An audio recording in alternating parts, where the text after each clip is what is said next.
கருவினை ஒன்று வச்சுருக்கோம். எதையும் நம்ப கூடாது. தாண்டி வெளியே வா. கோரிக்கை வச்சிட்டோமா, எப்பா இது உன் பொறுப்பு, எனக்கு தெரியாது போட்டு வந்துடணும் அது அங்கேயே. அப்புறம் அவர் ஏன் கூப்பிடுவார், வந்து கேட்கணும் என்னடா பண்ண தூக்கி அவர் வச்சுட்டு அப்புறம் அதுக்கு என்ன செய்யணுமோ அவர் செய்ய ஆரம்பிச்சிடுவார் இல்லையா? இறைவனை ஒரு காரணமாக நம்ம வேறு வழியே இல்லாமல் அவர்கிட்ட போய் ஒரு கோரிக்கை வச்சோம்னா, ஐயா எனக்கு இது வந்துருக்குறியா என்னன்னு பாருங்கய்யா, என்னால் இது முடியலையா கொண்டு போட்டுட்டு வந்து அந்த மனசுலேருந்து எடுத்து போட்டு வந்துடணும்.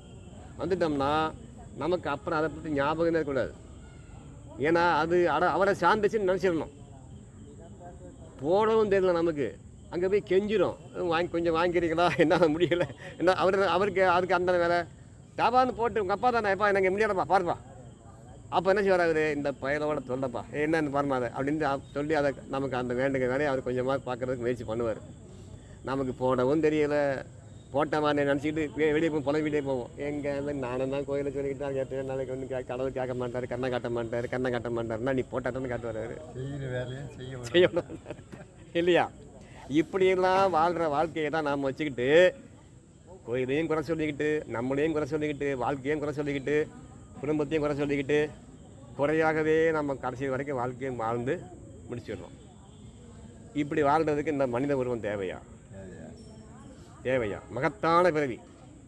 மனித பிறவி என்பது இறைவனுடைய அதாவது அற்புதமான படைப்பு, அற்புதமான ஒரு ஓவியம். இது இறைவன் வரைஞ்ச ஓவியங்கள் அற்புதமான ஓவியம். இவ்வளவு பெருமைக்குரிய இந்த உயிருக்கு நம் தகுதியை நாம் கொடுக்காம, என்ன காரணம் என்னென்னா மாயை தான் சிக்கிட்டு இருக்கோம். அப்போ மாயை இப்போ நம்ம சிக்கிட்டு தான் தெரிஞ்சுக்கிட்டோம், நம்ம கொஞ்சம் முன்னால் தெரியாது தெரிஞ்சுக்கிட்டு இருக்கோம். ஆனால் இது வெளியே வரக்கூடிய ரகசியத்தையும் கற்றுக்கோ. அதாவது உறவாடி கெடு மாயையை. நம்மளை பழி வாங்குறதுக்குன்னே வரும், கூடையே இருக்கும், நம்ம மனசை காயப்படுத்தும், வேதனைப்படுத்தும். அதை சட்டுன்னு நம்ம சண்டை போட்டோம்னா நமக்கு பல மடங்கு கூடும் அந்த வேதனை. உறவாடி கெடு. நல்லவனை போல பழகி அது வெளியே வந்திருக்கிறது தான் அந்த உறவாடி கெடுங்கிற வார்த்தையே மாயைக்காக தான் வைக்கப்பட்டது. நாம் என்ன பண்ணுறோன்னா எவனாவது ஏமாந்தானா உறவாடி கெடுங்கிற மாதிரி நினச்சிக்கூடாது. அது கிடையாது. உறவாடி கெடு மாயை நம்மளை கண்டு அது ஏமாறணும்.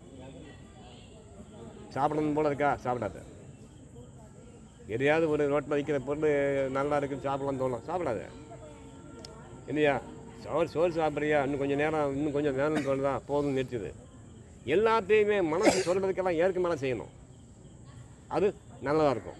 மனசு எதெல்லாம் சொல்லுது அதெல்லாம் கெட்டதாகவே இருக்கும் பெரும்பாலும். அது ஏற்க மேலே செய்கிறது நல்லதாக இருக்கும். இப்போ வரான் அன்றைக்கி நம்ம திட்டினான், இந்த சோம்பேறி 4 வார்த்தை கேடு அப்படின்னு மனசு சொல்லும். அப்படியான்ட்டு பேசாமல் வந்தோன்னா அவர் வந்து ஆனால் வாங்க உட்காருங்க நல்லா இருக்கா அப்படின்னு கேட்டோம்னா இது நம்மளை ஏசம் என்ன முட்டா போய் நான் சொன்னது கேட்க மாட்டேன்டா. நீ அன்றைக்கி ஒன்று எவ்வளோ அசிவம் திட்டினான், எவ்வளோ கேவலப்பட்டுனான். இன்றைக்கி நல்ல வாய்ப்பு இருக்குல்ல, நான் 4 பேர் முன்னே 4 வார்த்தை கேட்கக்கூடாது. அது அவனே கேட்காதான் நம்மளை. இப்போ சொல்லும் இது, ஏய் அவனுடைய பாயிண்ட் ஒன்று 2 இருக்கு தெரியுமா, அதை எடுத்து விடு, இப்போ அவன் அசிங்கப்படுவான் அப்படின்னு சொல்லுவோம். நீங்கள் பேசாமல் உட்காந்துக்கணும். இயற்கை மாறா செய்யன்னா மாயை நம்ம ஜெயிச்சாச்சு, ஜெயிக்கிற கலையை கத்தாச்சு. உடனே இங்கே என்ன ஆகும் தெரியுமா, அவருக்கு வந்து ஓ என்கிட்ட என்ன பேசாதியா, நீ என்ன பெரிய இவனா அந்ததான் இல்லையா, உடனே போது வந்துடும், 2 பேருக்கு சண்டை வந்துடும். அப்போ என்ன போது நாம் தோத்துட்டோம். அது நம்மளை பரீட்சை பண்ணி பார்க்கும், இவன்கிட்ட கோவம் வருதா அப்படின்னு. அது சும்மாவா, நம்மளை படைச்ச விட்டு வந்தது தானே மாயை, சும்மாவா? அதுக்கு வலிமை கம்மியாக இருக்குமா? நீ என்ன செஞ்சாலும் அதுக்கு முன்னே போய் நிற்கும்னு சொல்லுவாரா இல்லையா வள்ளுவர்? இது ஊழின் பெருவெளி யாவுட, நீ என்ன அதுக்கு தான் முந்துரும் பாரு. நீ என்ன அது போய் முந்தி உன்னுடைய பசுவே ஏறி உனக்கு முந்தி நின்றுட்டு இருக்கோம் அது. ஆமாம், என்ன நீ அதை நீ ஏமாத்துற, நீ அதை கெடுக்கிறதுக்குன்னு என்ன செஞ்சாலும் அது உனக்கு முந்தி வந்து நின்றுக்கிட்டு இருக்கோம் பாரு. ஊழின் பெருவெளி யாவுல தான் முந்துருங்கிற வார்த்தை முடிப்பார். அந்த செயல் ஒன்று வரும். அந்த செயல் மாதிரி நாம் என்ன பண்ணால் அதை போராடிலாம் ஜெயிக்க முடியாது, சமன்பட்டு தான் சொல்லுவாங்க. அப்போ ஜெயிக்கிட்டோம்னா நமக்கு வாழ்க்கை நெறி நமக்கு வந்து புரிய ஆரம்பிச்சிடும். கொஞ்சம் கொஞ்சமாக புரிய நாம் காலத்தை ஜெயிக்கிறவனாக மாறுவோம். காலத்தை வென்றவன் நமக்கு மற்றவங்க பார்க்குறதுக்கு இந்த ஆள் ஒரு ஏமாடு, இந்த ஆள் ஏதோ கேட்டாலும் வாங்கிட்டு போவான் சொல்லிட்டு போகிறான், என்ன கெட்டு போச்சு. இப்போ நமக்கு இங்கே என்ன திருத்தூரில் வச்சு செலவாக்கி போகிறாங்களா? சிலதைக்க போகிறாங்களா? நல்லா இவரை மாதிரி யாரும் வாழ்ந்ததில்லை. இதுக்கு மாதிரி எத்தனையோ பேர் போயிட்டாங்க. எவ்வளோ சிலை இருக்குங்க, சிலையாக இருக்குது எவனுக்கும். இதெல்லாம் பொய் தானப்பா. திட்டிட்டு போகிறான், என்ன ஆகி போகுது? இப்போ முடிஞ்சு போச்சு, ஜெயிச்சாச்சு, மாயை ஜெயிச்சாச்சு. நமக்கு மட்டும்தான் தெரியும் நம்ம மாயை ஜெயிச்சேன்னு. அது அவன் நினைப்பான், அது முட்டா பையன். நானாக இருந்தாலும் என்ன படான்னு போட்டுக்கணும் தெரியுமா? என்னையெல்லாம் அந்த மாதிரி யாரும் கேட்டது கிடையாது. நான் என்ன மாதிரி பரம்பரை, என்ன செய்ய சொல்கிறேன், என்ன செய்ய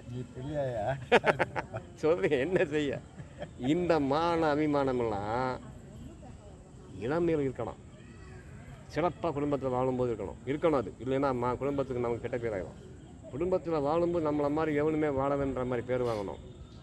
இப்போ சரண்டரு ஆயிட்டோம். இப்போ அதையெல்லாம் யோசிக்கணும்.